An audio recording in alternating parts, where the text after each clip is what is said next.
Bueno, buenas noches. Para los que no me conocen, soy Ana Capra, presidente del Instituto Amagui. Bueno, quiero agradecer a las autoridades de SEADE y especialmente a Anabela Magliota. Bueno, acá vamos a presentar el segundo libro de Leandro Fleischer. El primero, que estuvo prologado por Javier Milei. Bueno, ahí en la primera parte es el típico progre, contradictorio, siempre irónico, envidioso, etc. Y después, bueno, tiene un papá que a prueba de esfuerzo, que no fue una persona que tuvo una carrera universitaria, llegó a tener un muy buen pasar. Su mamá no, su mamá era la típica progre, así que el chico heredó eso. Pero bueno, con el tiempo esto se le volvió un poco en contra porque heredó la empresa de su padre. Y aquí es donde entra a hablar Eduardo Martí, presidente de FRI, que hizo el prólogo de este nuevo libro. Gracias, Ana. Gracias, Leandro. Para mí es un honor presentar este libro. Lo leí con escepticismo y lo había leído el primero, porque me llegan muchos escritos y me sorprendió verme atrapado en el cuento. Empiezas a leerlo y no podés parar. Y son muy pocos, es más, te da tristeza que se acabe. Y son muy pocos los libros que te generan una emoción semejante. No tiene enormes aspiraciones de decir, me quiero ganar el premio Nobel de literatura, pero es un libro, ¿de qué estilo? Es un libro, no sé, yo tengo 70 y cuando tenía 30, 40 estaban de moda los libros de Silvina Bullrich o los libros de Dalmiro Sáenz. Él tiene, yo lo veo con ese estilo, lo veo con el estilo del comisario Montalbano, para los que siguen la serie de Netflix. Crea una trama y define muy bien a los personajes y los va siguiendo. Yo creo que estamos en camino de una pluma que nos va a ser muy prolífica y creo yo que tiene muchísimo más para dar. A medida que todavía evolucione su pensamiento, gane conocimiento y les vaya agregando pinceladas de personalidad a los distintos personajes que forman parte de esto, creo que estamos en presencia de un escritor y tal vez un guionista para futuras series y films que nos van a entretener muchísimo. El cine argentino a mí nunca me divirtió mucho, pero reconozco que algunos relatos sinceramente me han entretenido mucho. Y yo creo que Leandro está en esa senda y que a medida que siga escribiendo, si tiene la contracción al trabajo, profundiza en los personajes, va a estar escribiendo libros y guiones que nos van a hacer sentir muy orgullosos. Inventó un personaje que se llama Ariam, ¿no es cierto? Sí. ¿Te puedo preguntar por qué inventaste ese nombre? En el primer libro está, la madre era muy New Age, toda la cosa india, ¿no? Viajaba mucho a la India y sacó el nombre de ahí. De hecho, la madre también tiene un nombre, por el estilo que es Lakshmi, y cada uno tiene su propio significado. Bueno, muy espiritual, Eduardo. Viene, no, creo serlo, pero digamos de un perfil un poco distinto, ¿no? Aquellos que contraponen el espíritu con la materia tienen un perfil específico. Yo los integro y trato de que el espíritu surja de esa integración. Ricardo, el hijo, el papá de Ariam, es un tipo muy criollo, muy dedicado a hacer guita. Un poco de plata, pero a la manera antigua, laburando, pensando, negociando, creando valor. Un buen comerciante, un buen libanés, un buen fenicio, un buen judío, un buen, los que terminan en yan, armenio, un buen turco, un buen tano, de esos que saben negociar, que se sientan con vos, miran y ¿quién es el que gana plata en el mercado? El tipo que ve diferencias de precios. Eso está barato allí, acá está caro. Y ajusta el mercado. El mercado lo premia dándole plata, ¿por qué? Si está barato allí, ¿qué quiere decir? Que el bien sobreabunda. Y si está caro aquí, ¿qué quiere decir? Que el bien escasea. ¿Qué hace el tipo piola? Saca los bienes de donde sobreabundan y los llevan a donde escasean. Y lucra con la diferencia de precio. Pero está ajustando el mercado. ¿Qué tal? Está dando un servicio buenísimo. Entonces, el papá, don Ricardo, tiene ese estilo. Y él no hace falta que cuente toda la explicación económica, lo define, lo muestra a Ricardo laburando, levantándose temprano, inventando una compañía con 3 sucursales, generando y dándose la oportunidad de vender toda clase de electrodomésticos y estando en las novedades, armando una empresa prolija, con la contabilidad prolija, con un buen marketing, entrenando a sus recursos humanos y a sus gerentes con inteligencia. Y él lo define en 2 renglones, pero te vas dando cuenta la imagen del tipo detallista, del tipo que honra y paga sus deudas a tiempo, que negocia duro, pero una vez que tomó un compromiso lo va a cumplir. Entonces tiene crédito por su sola palabra. Sabes que no te va a cagar. Sabes que el tipo dijo y va a hacer. Y si tiene algún inconveniente te va a llamar por teléfono y te va a decir, che, no puedo pagar, te pago el mes que viene, con tal fecha, y agregamos un interés si querés. Pero está en el mercado y ha logrado crear una linda empresa que a mí me encantó, don Ricardo. Pero le falta meterse en los temas espirituales porque desconfía un poco de la filosofía, de la psicología, de los temas abstractos. Es un tipo práctico. Y busca una mujer que ocupa ese espacio, no tiene mucha autoestima, necesita llenarse de palabras voluptuosas y generales. Esa es la impresión que me da la mujer. Y lo contagia al hijo, como el sentido de culpa, al padre, laburas todo el día, no le das mucha bola a la familia, ponete. Garpá nuestras excentricidades, nuestro viaje, nuestros gustos, pone la billetera. Y el tipo, con tal de que no lo cargo etcétera, se pone. Y un poquito el sentido de culpa también, de cargar a el papá con culpa. Y el chico también, a un chico le podés, sorry si hablo de más, vos me vos sos el artista acá, pero a mí me entusiasma describir lo que yo leo en un librito así, pero el tipo en 4 plumazos te describe esta situación. Y el tipo, lo que hace, hay padres que no le dan responsabilidades a los hijos. ¿Quiénes son los hijos más felices? Los hijos a los que los padres les encajan responsabilidades. Sacá la basura, llevá los platos, lavá los platos, haces esto, ay no, pobrecito, se va a enviar. No, pero ¿cómo? No puede, no quiere. El chico tiene que sentirse útil y tiene que sentirse capaz. Y para eso le tenés que asignar tareas y lo tenés que retar y limitar si el tipo no cumple. Es parte de tu contrato familiar, labura viejo. Yo no tengo la obligación de formar parte de una familia, acá hay una parte contractual. Y el chico se va nutriendo, se va sintiendo importante, aprende a hacer cosas. Si no, no aprende un cuerno, si lo sobreprotegés, lo tenés siempre en el nidito calentito, no hagas nada. Tendemos a hacer eso. ¿Quién padre no quiere a sus hijos lo mejor y no quiere que sufran y no quiere que...? No es bueno. Es bueno tirarlos a la hoguera, andá y quemate, andá y fogueate un poco, tratando de que no se mueran en el intento, pero es bueno. Este padre le da todo, y la mamá, pobrecito también, ¿qué le sale? Un zurdo militante, un progre. Entonces, y el flaco en el fondo resiente, lo quiere al padre, lo respeta al padre y lo admira, pero tiene que encontrar el elemento de diferenciación. ¿Cuál es? Capitalismo es malo, la globalización es malo, si toda la guita, y en realidad la teoría de la plusvalía, la teoría de la explotación, las empresas deberían ser públicas, no privadas, no deberíamos buscar el lucro. Y papá, vos te esforzaste demasiado, te sacrificaste mucho, pero al mismo tiempo la guita no lo es todo. Padre se defiende, armó una empresa rentable, está bien administrada, armé 3 sucursales, los gerentes son competentes, saben llevar las cuentas, son honestos, están bien remunerados, sí, pero hace mucha diferencia entre los gerentes y los demás trabajadores. Acá deberíamos establecer algún mecanismo de redistribución de ingresos, de igualitarismo. ¿Qué es esto de que unos ganen fortunas? ¿Qué es esto de la meritocracia?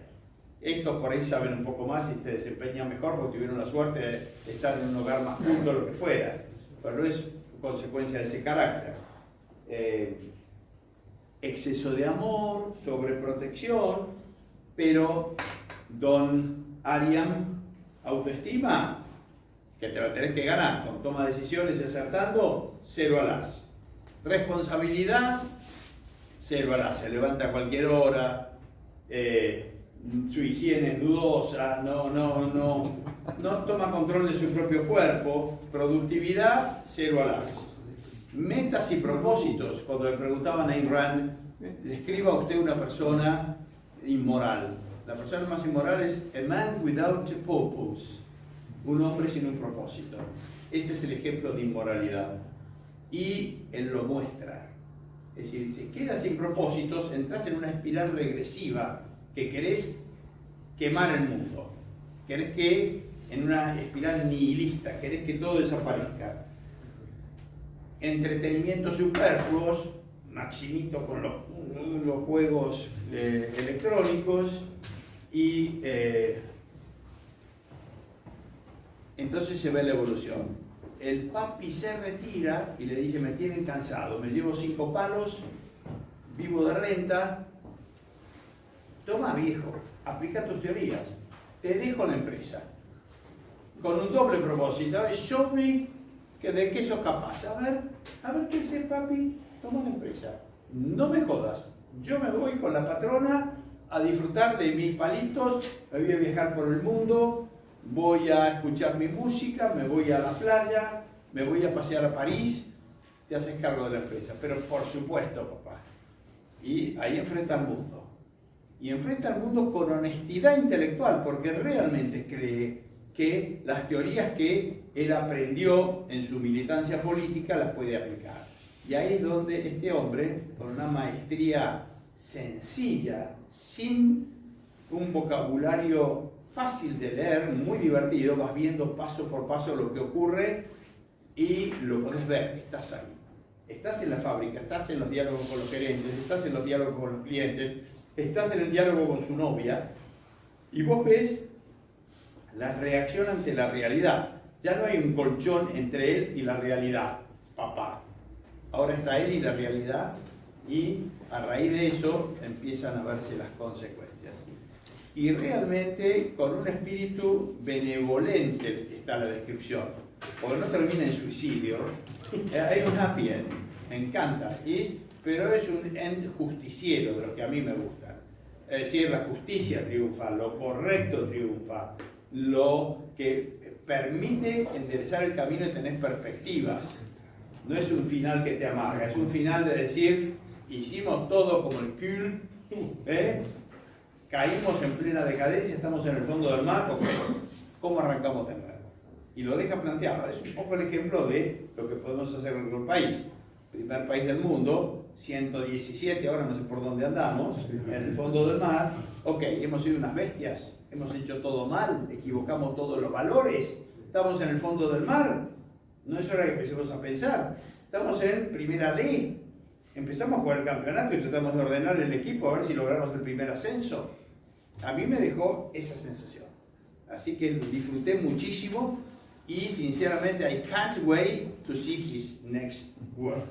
Me encantaría ver lo que es capaz de inventar en el próximo, porque estoy seguro que me voy a divertir. Tercera parte de este, no. Tercera parte. Haga lo que quiera. No. Inspírese. Muy libre divertido. Léanlo. Llévenselo en una vacación, es fácil de leerlo, lo leen en un día o 2 días, está completamente leído asimilado. Así que gracias por la invitación, me encantó hacer el prólogo y me divertí mucho. Muchas gracias.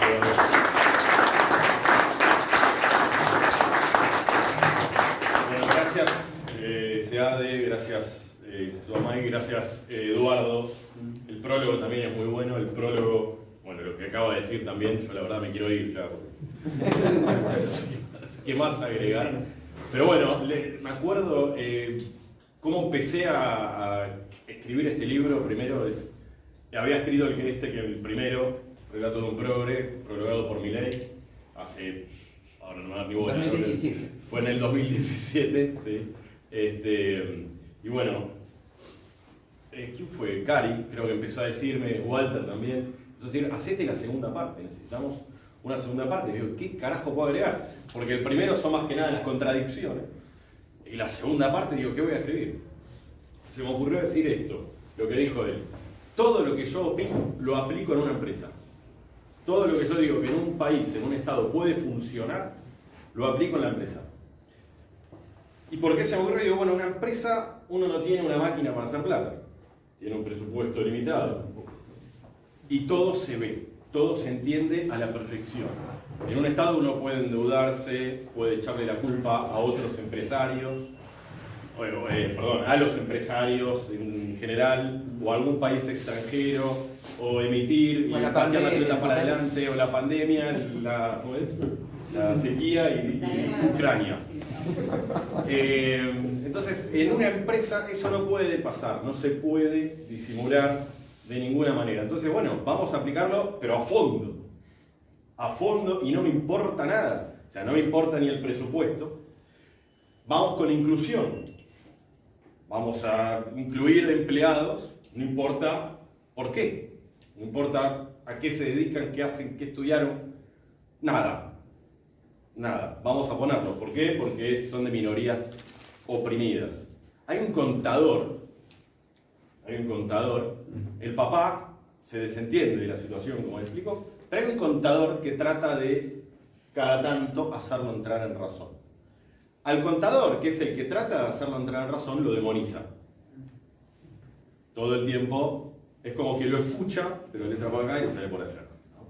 Entonces empieza a meter gente de minorías oprimidas, no sé, indígenas o trans, no sé, lo que él considera una minoría oprimida. Y mete empleados, así empiezan a caer de a centenas, y bueno, la plata se empieza a ir. También quiere hacer un control de precio. Cuando la empresa ya está destruida, no sé a qué les hace acordar eso, ¿no? Pero la empresa está cayendo por todas las políticas que viene aplicando, mete un control de precios en contra de la opinión, obviamente, del contador. ¿Control de precios qué es? Mantengamos incluso en un contexto inflacionario. Bueno, imagínense cómo esto empieza lo que empieza a pasar. Y él también empieza como a ponerse al principio del lado de los trabajadores, ¿no? Obviamente, todo lo que hacía él antes, que era estar en manifestaciones, opinar, estaba en distintas organizaciones, opinaba en las redes sociales, lo que llaman el progre de café o algo así, ¿no? Café de la Paz. Sí, y bueno, él empieza a decirle a los trabajadores que él está de su lado. Ahora, con todas estas políticas él las hacía con buenas intenciones para estar del lado de ellos. Imagínense qué empiezan a opinar los empleados cuando, como Del Caño o Castañeira o todos ellos, empiezan a pedir que haya 2 o 3 empleados por puesto. Esto es una propuesta real, que haya creo que 2 empleados por puesto y obviamente que no se les pague la mitad a cada uno, que se les siga pagando el sueldo entero a todos.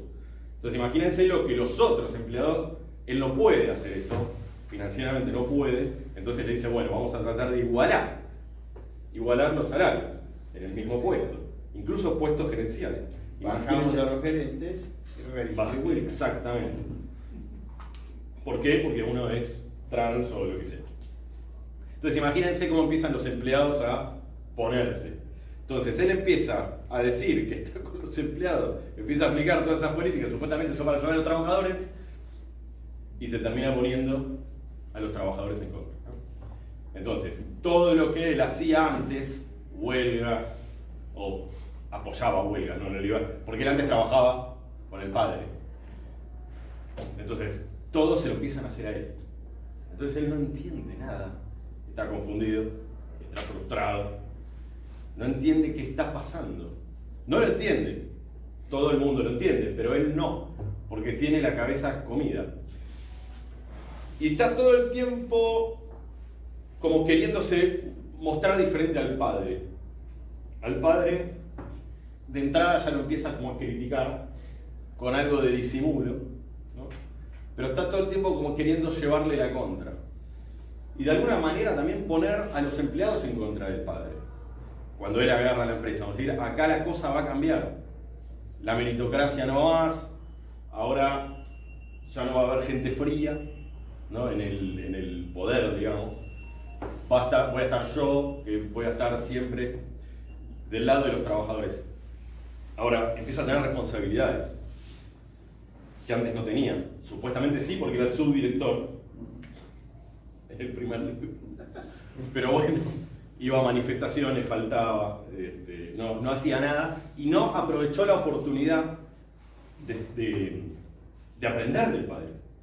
El padre en el primer libro sí, él no era un tipo de plata, pero aprendió de su jefe y así fue como hizo. Él tenía una oportunidad de oro y les aprovechó por todo lo que contó él antes. Entonces todas estas responsabilidades que tiene ya una empresa de por sí, se le agrega las restricciones estatales, que él tanto festeja, que él tanto aplaude, y ve que eso se le empieza a venir en contra.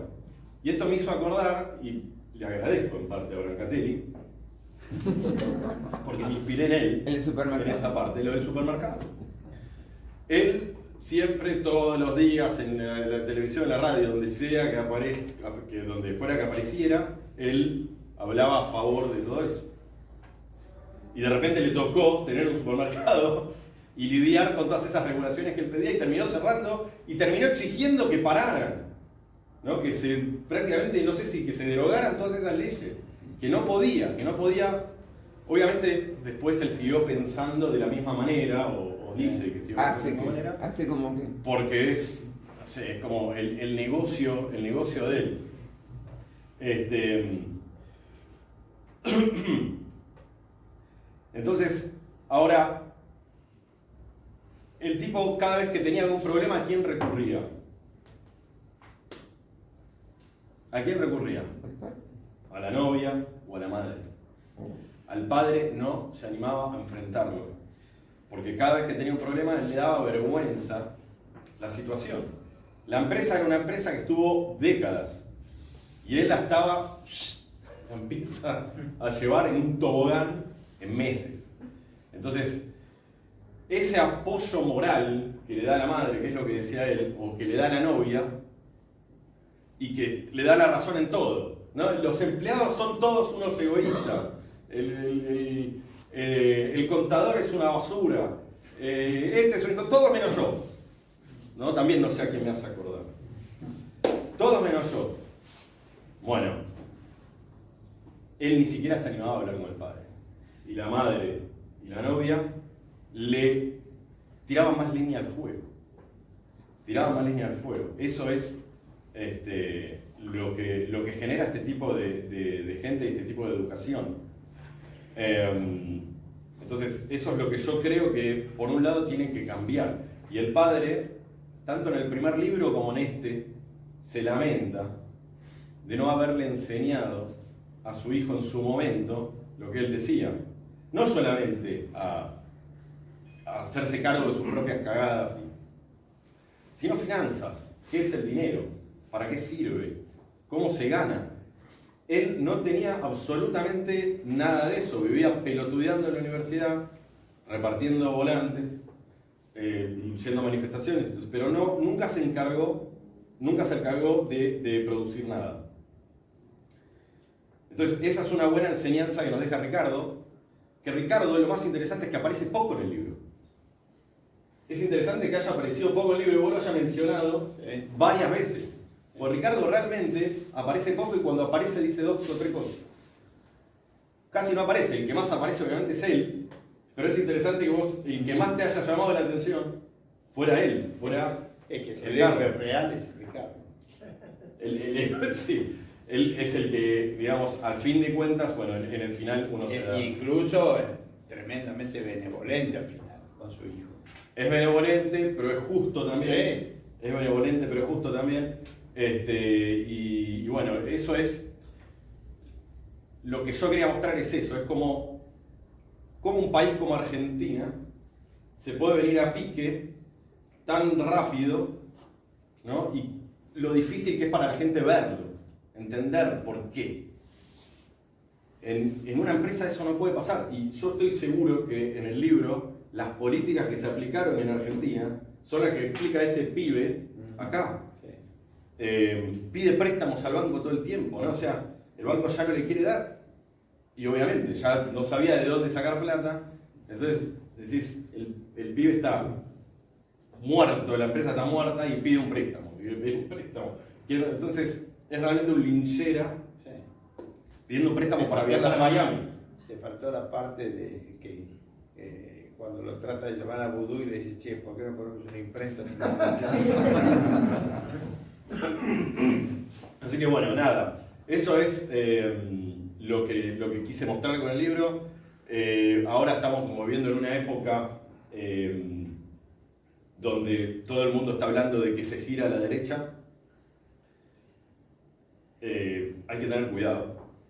Yo creo que si hay como un cambio que viene de arriba, es bueno, pero esta gente está siempre. O sea, la mentalidad, no la gente, sino la mentalidad del personaje principal del libro, que es Ariam, está siempre.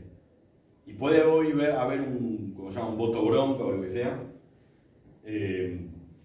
pero esto puede siempre volver a surgir. Entonces hay que entender por qué demonios la gente piensa como piensa, por qué demonios pasan las cosas que pasan. Y yo creo que, como dije, en una empresa todo eso se ve. Por eso en una empresa esas cosas no se hacen. Por eso en una empresa esas cosas no se hacen. Y acá en el libro, bueno, lo exagero, obviamente. Nadie, yo creo que con dos dedos frente salía todas las cosas que hace este pibe en una empresa. Bueno, se quiebran las empresas también, ¿no? Se quiebran las empresas, pero bueno, Sí, yo creo, sí. no creo que Sí, vos me sí. digas, quiero contratar a 27 trans, porque son trans, o sea, o indígenas. No, Y tenés el presupuesto para 2. Está exagerado. Pero la tendencia a contratar personal está. Yo cuando empecé con Junior Achievements éramos 14 tipos y hacíamos todo el laburo. Hasta que el director de educación me decía, che Eduardo, tenemos muchos cursos, tenemos que dividir en primaria, escuela media y secundaria. Entonces tuve 3 directores. Y el director de secundaria me dijo, necesito un ayudante, porque ya tenemos 50 compañías. Entonces era un director y un ayudante, y después el ayudante del ayudante. Hasta que en un momento vi la nómina y éramos 45. Entonces recaudaba el triple la fundación, pero nunca quedaban reservas. Y mi board me decía, che Eduardo, estamos dictando más cursos, te necesito más personal. Hasta que, tiempo flaco, porque no había tantas donaciones, que hacer la recaudación. Me agarró un paisano, Matías Eisbruch, y me dijo, Edu, vení para acá. Empezamos a cortar, volvimos a los 15. La fundación un jet parecía. Quedamos con $1 millón de reserva, creamos oficinas, le dimos clase a 1 millón de alumnos, pero así hay que aprender el camino duro. Pero la tendencia que vos comentás está siempre. Y si encima la alimentás con estos razonamientos, estás en el horno. Y ahí lo mostrás magistralmente. El tema es que él, queriendo ayudar a todos los empleados, terminó matando de hambre a todos. Y queriendo ayudar a la gente, también termina con precios cuidados, termina destruyendo todo lo que vende. Fíjate que el autor del primer prólogo, Javier, el otro día en The Council of the Americas, una de las frases más célebres que dice es: todos estos, la necesidad crea derechos. Entonces, como hay gente que necesita, les tengo que dar derechos de segunda y tercera generación. Y así terminaron quebrando el país, ¿no? Así es, así es. La publicidad que hacen es como que están sacando derechos. Sí. Hoy en La Nación un artículo dedicado enteramente a explicar eso. Cómo No, las no, propuestas están eliminando derechos. Avanzan sobre los derechos. ¿De quién es tan el duramente. artículo de La Nación? Hay 4 colaboraciones, no me acuerdo el apellido. Pero mírenlos, están. Mira, para decir eso, para que están eliminando derechos. El tipo no entiende lo que es un derecho. Para mí es un gran libro, señores. No sé si te quedó diálogo vos. Si Para no, seguir. simplemente. No, si quieren alguna pregunta y nada más. Y comentarios y. Comentarios. Abrimos el juego. Pero merece un aplauso.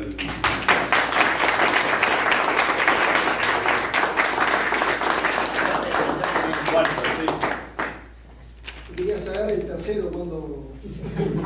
Ya preguntaron. Sí, ya dije, claro. Tercero de esto, yo creo que el libro ya tiene un final. El anterior puede ser que me dijeron. Probó de su medicina. Claro, ya tiene un final, vamos a dejarlo ahí. Vamos a dejarlo, tiene un final, sí. Ahí me dio la impresión por lo que contabas que el eje del desastre es el buenismo, que sería como la atrofia de la bondad. Exactamente. Las intenciones son buenísimas. Pues yo los divido a estos tipos en dos. Están los chantas, ¿no? Que yo creo que son los que están principalmente son diputados, que saben que dicen cualquier cosa, igual nunca van a gobernar, tienen ese puesto, la gente lo aplaude, ganan plata. ¿Qué mejor? Y no tienen que hacer nada especial, porque son tipos que nunca hicieron nada en su vida, nunca nada. O sea, eso es gracioso, ¿no? Nunca hicieron nada en su vida, pero le van a decir al mundo, no a Argentina nada más, al mundo, a los empresarios del mundo, cómo tienen que comportarse, cuántos tienen que contratar y todo. Lo que tenés también ahí es un poco lo que él ataca, es la tesis bergogliana de la Iglesia, la idea de que es más difícil que un rico llegue al reino de los cielos que un camello pase por el ojo de una aguja, que el pobrismo. El otro día lo que dijo Bergoglio en España, creo que no Es terrible. Es terrible. Entonces, es un poco esa tesis, que el ganar dinero es inmoral, el dinero es el estiércol del diablo. Entonces, la idea del altruismo es que sacrificarte por los hermanos, el bien común por encima del bien individual y en contraposición, chocando, que buscar tu propia felicidad es un poco un pecado. Tenés que sacrificarte o por Dios, o por la patria, o por quien fuere. Y si tenés que dar la vida, tenés que darla. Y además no tienen la menor idea de cómo se crea riqueza, no tienen la menor idea. Y si la tienen... Lo interesante de esto es que en 30 páginas, ejemplificado en una relación familiar en una empresa, tenés el código moral. Ataca el código moral altruista de Comte, de Kant, en una novelita, porque son 100 páginas. ¿Cuántas tenés? Sí, son 88 páginas. 88 páginas por ejemplo. Entonces es muy fácil de ver. Es una habilidad rara. Y yo creo que está muy bien plasmada. Si no lo leyeron, compren el libro, vale la pena. Realmente es una joyita. Y yo creo que tenés que estar pensando en cómo creás una novela incluso más gordita y con más cuerpo para entretenernos más todavía. Es un problema de creatividad y el tiempo, pero igual no te parece mejor lo que dijiste antes, una obra de teatro. Yo esto volcado, no sé, me imagino, con los actores nuestros incluso, qué sé yo, no te digo un Darín, pero un Franchella, que se pinte en una situación así, Y la voz, o el padre, o lo que sea, es una joya, esto bate récord de venta. Leandro, podría ser basado en los libros, los guiones, para una serie para Una Netflix. serie, claro. Se vende un montón de tipo de contenido. Gabriel va a ser el Lo guión. tiene que trabajar Gabriel. Claro. Ya es un productor igual o director. Escribile a mi homónimo, ¿A quién? a Rubén Fleischer, ¿Quién es? el director de cine de Hollywood. O se lo presentás Sí, ahí, a Oliver ahí. Colker. Está Como lo pones ahí, en ahí, en 3 páginas, yo aparezco en la quinta. Pero millonario, ese productor en Hollywood, ¿cómo se llama esto? Gabriel cobran peso. Bueno, cobran dólares, no sos tan pro. Yo te lo pagar. Yo te conozco de chiquito.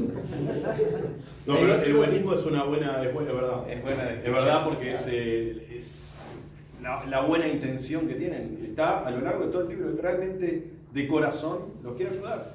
Y te das cuenta y se pone nervioso y se enoja cuando ven que él los quiere ayudar y sin embargo los tipos se enojan con él. No entiende nada. Pero sí, es verdad, es todo parte de esa ideología. Tampoco conocen a la India. En la India hay una filosofía que el que es pobre es porque quiere. Por eso la India nunca va a solucionar desde el Estado los problemas de pobreza, porque es una concepción que ellos tienen. Vos naciste así, pero tenés que salir. Claro. Salvo que te toque la casta, digamos, con los intocables y demás. Eso es immovilismo total. Hay bastante ahí. Pero también la tiene Inglaterra, ojo, que es un país que no tuvo revolución francesa. Ujú. Entonces, no hay movilidad social ascendente. Pero si quieren ser progres invocando a la India, la verdad es que... Sí, por eso decía. No, pero Esa es una cosa muy espiritual de la madre. Lo que dijo el Papa último fue, ahora lo último, pavada que Sí, dijo, sí. que la India es un que, medio que cuando el empresario ya no trabaja, se transforma en un especulador, en un rentista, como si no tuviera derecho Bueno, a vivir de lo que él acordate que en la iglesia el préstamo a interés estuvo prohibido durante siglos, hasta que lo rehabilita Tomás de Aquino. Y al tener la mayor parte de las profesiones prohibidas, los judíos se tuvieron que volcar en gran medida a actividades financieras, porque se les prohibían muchas otras. A ser los únicos que tenían permitido el préstamo a interés eran los grandes prestamistas. Y el prestamista de los papas Y también. de los papas y de los señores feudales. de los Y estados en general. Y si vos le debías mucha guita la hipocresía de la iglesia. a un judío, un muy buen mecanismo de desacreditación era llamarlo agiotista o especulador. Vieron el mercader de Venecia. Entonces, y escribir acerca de los sabios de Sion. Entonces, recién la iglesia permite el préstamo a interés con Tomás de Aquino, que saca un trabajo que se llama Trinus Contractus. Porque el préstamo a interés, si yo te doy una manzana a vos, lo que decía la iglesia es, lo que puedo reclamar es una manzana de regreso. ¿Por qué te voy a reclamar una manzana y una mandarina? Entonces, Tomás de Aquino dice, porque el tiempo tiene valor. Y además hay un riesgo en la operación que no puedes recuperar el capital inicial. Y además pues, hay un riesgo de devaluación monetaria. Entonces, con esos tres componentes se justifica que si yo te presto algo, como tenemos un tiempo limitado en el planeta Tierra y durante un año no voy a poder disponer de mi capital, me tenés que resarcir premiándome con una recompensa adicional. Por eso el interés. Y si encima hay riesgo, a mayor riesgo, mayor tasa. Eso lo explica muy bien Tomás de Aquino. A partir de ahí empiezan a justificarse los créditos en los préstamos a interés. Pero mientras tanto, agárrate fuerte porque cualquier tipo que prestaba plata era un cretino y se tenía que hacer en forma muy disimulada.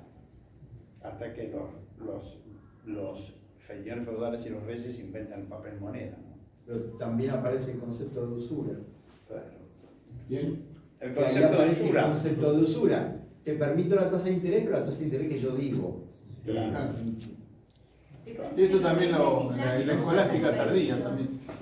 La banca islámica tiene también prohibido el préstamo a interés y tienen unas estructuras de lo más peculiares como para poder armar una especie de ¿Aún hoy? financiera Alba. aún hoy. Ahí Sí, sí, si por la buscas, ley así islámica, la ley Islamic superior, la ley Banking. superior. ¿Cómo? Es la ley que regís la... Sí. Mira. Bueno, teniendo en cuenta que empezaron en el año 700, llevan unos cuantos años de retraso. De retraso. 1400. Y respetando las pautas. Sí, pero es... Bueno, ahí él se queja del banco también, que no le quiere prestar más plata. Vos fíjate, esto es literatura, esto es arte, y como tal, es un combate de ético e ideológico, por lo tanto también, dentro del mundo del arte. Y si hay algún área que está en manos de progres y zurdos, es el arte. Entonces, esto es especialmente valioso. Sí, el que dibujó Porque ahí está- es un zurdo bárbaro. O Oliver Colker con sus films, o este señor acá, está entrando en un área donde, no te digo estar en el CONICET, pero casi, está allí. Está entrando en un área... Leandro, así que ¿tu personaje es un bueno o un cínico? No, es bueno. Es un bueno. Es bueno, no es cínico. Bueno, No es Taggart, digamos. No. Se la cree. Él se cree todo lo que dice. Realmente uno lo ve porque cuando está solo también lo piensa y habla con la novia y dice yo los quería ayudar y se pone a llorar. Es todavía peor. Antes era muy arrogante, en el primer libro como muy arrogante, todo el tiempo, y ahora es como que empieza a llorar, ¿no? Pasa de la arrogancia Pero son extrema. contradictorios. Ahora, fíjate Fíjate, la tapa, ¿no? Está el chi atrás y está con la ahí. Se me está ocurriendo una idea. El tercer libro puede ser la conversión del sujeto este. Porque hay una cosa que yo como liberal siempre he percibido y que no me resulta tan difícil acercarme a gente con un pensamiento de izquierda en la medida que es ese tipo, ¿no? No el cínico, sino el Sí. buenista. Sí. ¿Por qué? Porque en la medida que vos podés establecer una conexión contradicción en cuanto a los fines, y al otro le empieza a hacer ruido el hecho de que esos medios no están funcionando, tenéis una manera de entrar en diálogo desde ese lugar y mostrar otras alternativas y opciones, ¿sí? Va más allá del tema de lo utilitarista o lo ético o lo que fuere, eso va para Eduardo. Pero digamos, se me ocurre, tal vez como idea, por supuesto puede llegar a ser un poco más complicado darle un espíritu, pero por lo menos lo dejamos como pensando nosotros, ¿no? ¿Qué es lo que pasaría con tu personaje, con tu protagonista, en un encuentro con alguien que le mostrara otra manera de ver la realidad? A ver si en algún momento le cae la ficha. Porque eso es lo que tal vez como, digamos... Quizás que una conversión... El instante del clic. Leandro, ¿por qué? Y que después trate de convencer a los demás. ¿Por qué, mejor dicho, cómo es que él absorbe ese tipo de ideología estando en una casa donde el padre era un empresario y tenía la visión de crear riqueza y producción? ¿Por qué él toma esa ideología? Pues el lavado de cerebro, ¿de dónde le viene? De la madre. A ver, dos cosas. El padre primero no estaba en la casa, claro. La madre, él se juntaba con gente, también con amigos y organizaciones. Pensá que esta gente lo primero que busca quizás es dónde se siente cómoda. Después se cree sus propias patrañas. Pero si está en un grupo de personas donde él es carismático, es un tipo carismático, que sabe hablar, que se sabe relacionar, y en este grupo de personas lo admiran, lo aplauden, bueno, él se va creyendo sus propias patrañas, la mamá lo empuja, el papá está trabajando y se va creando el monstruo. Y además, Lea, yo creo que la cultura que impera es esa. Es decir, vos tenés que saber justificar tu derecho a la plata.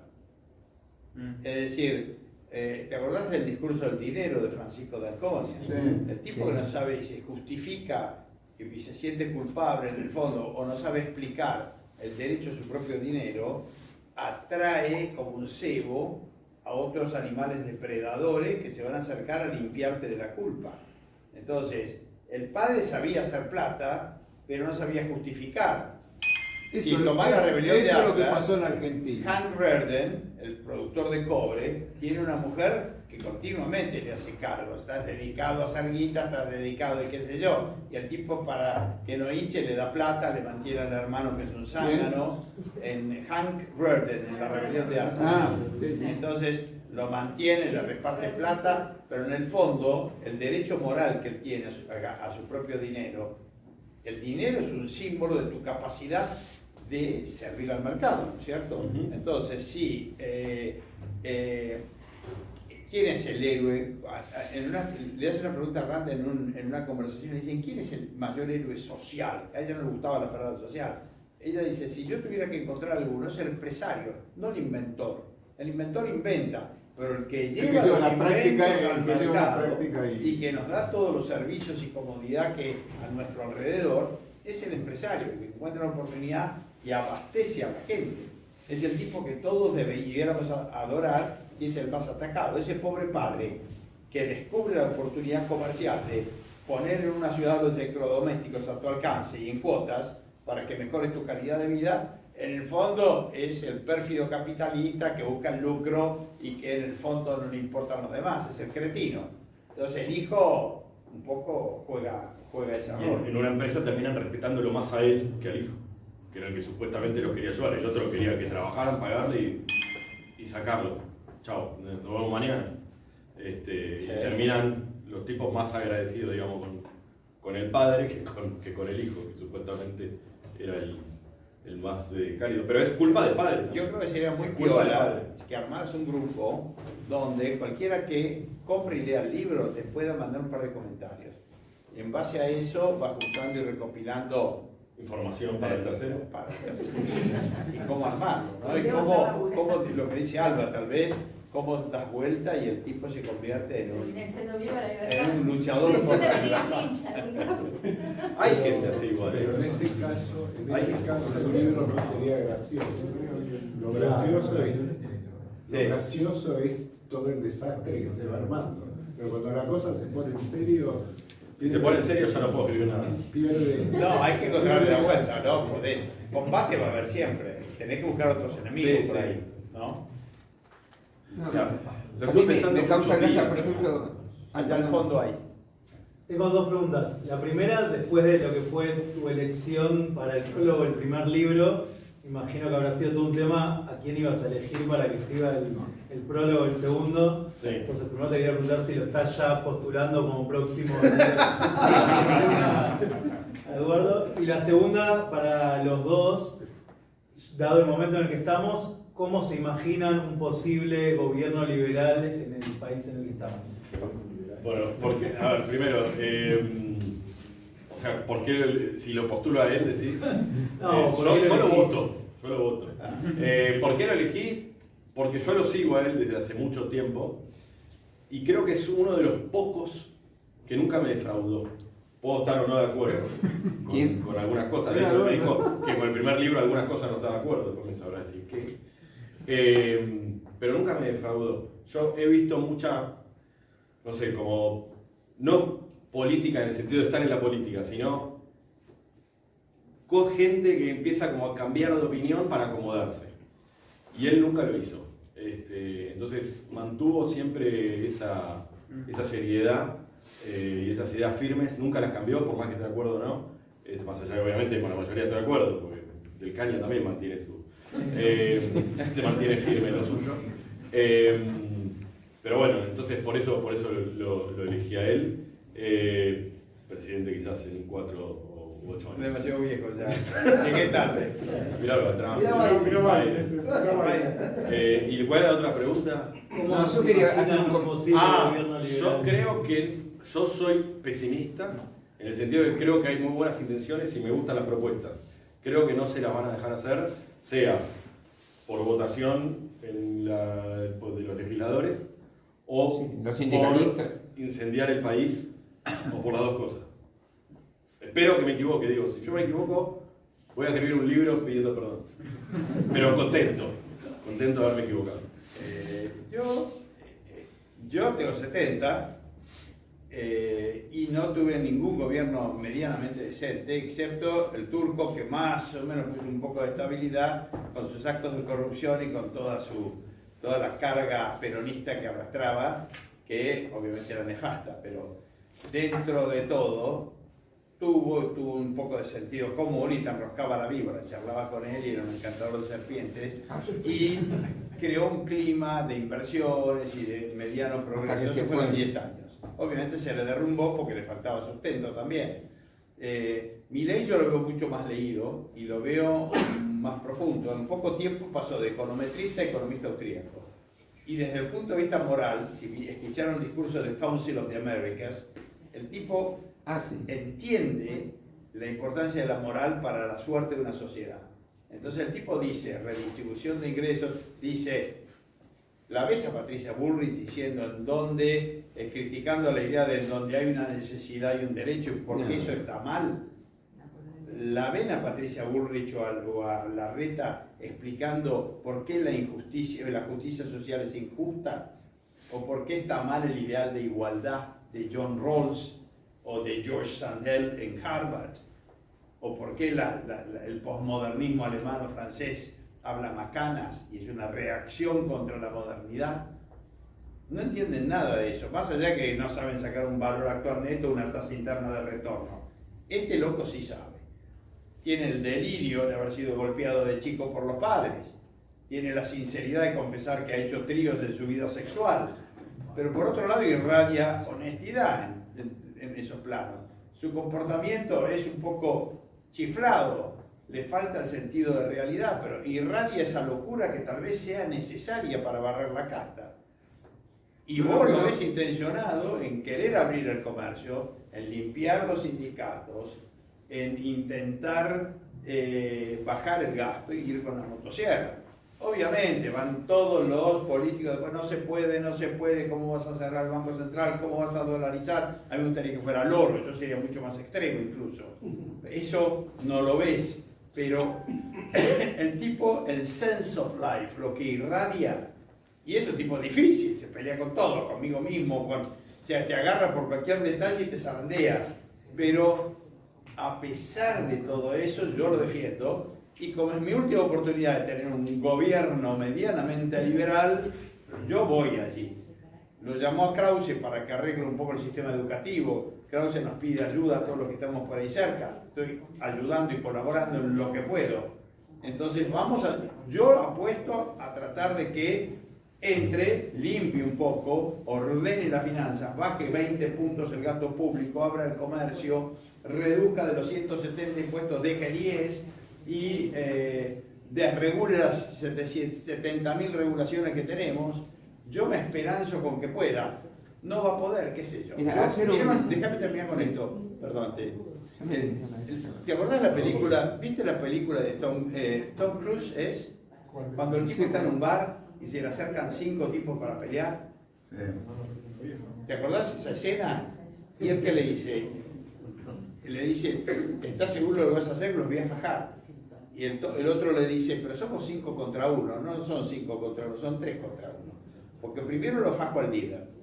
Después de fajar al líder, 2 entusiastas van a querer venir a pelear. A uno le rompo el brazo y al otro los dientes. Y los otros 2 salen corriendo.